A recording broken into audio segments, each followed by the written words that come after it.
اب وہ 6 بجے تک احرام کی حالت میں بیٹھے ہوئے ہیں. یہ ایکسٹرا مصیبت ہے جو اٹھا رہے ہیں. اللہ کے نبی صلی اللہ علیہ وسلم سے تقدیم اور تاخیر کے متعلق سوال کیا گیا. اس دن نبی صلی اللہ علیہ وسلم موجود تھے.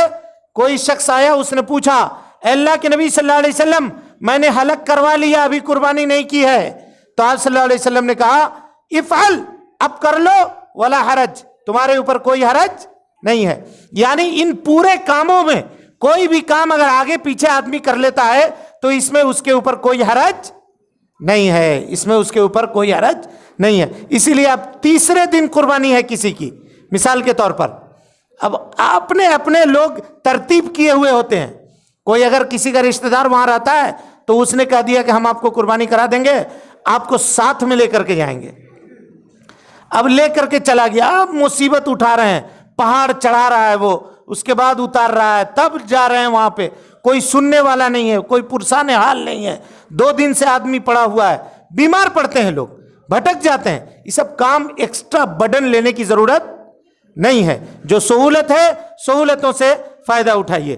حلق اور قصر کرنے کے بعد آپ کو تحلل اول حاصل ہو گیا. عید کا دن ہے, اگر آپ کے پاس کپڑا ہے وہاں پہ موجود تو بال کٹوا کر کے غسل کر لیجئے.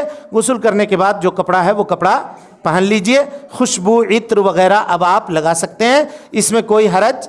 احرام کی جو پابندی تھی وہ پابندی آپ کی ختم ہو گئی. لیکن اگر ساتھ میں اگر اہلیہ ہے تو آپ اہلیہ سے فائدہ نہیں اٹھا سکتے. میاں بیوی کے جو خاص تعلقات ہوتے ہیں وہ ابھی تحلل اول کے بعد اب حاصل نہیں کر سکتے. جی یہ پورا مینا میں ہاں, یہ پورا مینا میں, یہ کام پورا مینا میں ہو رہا ہے.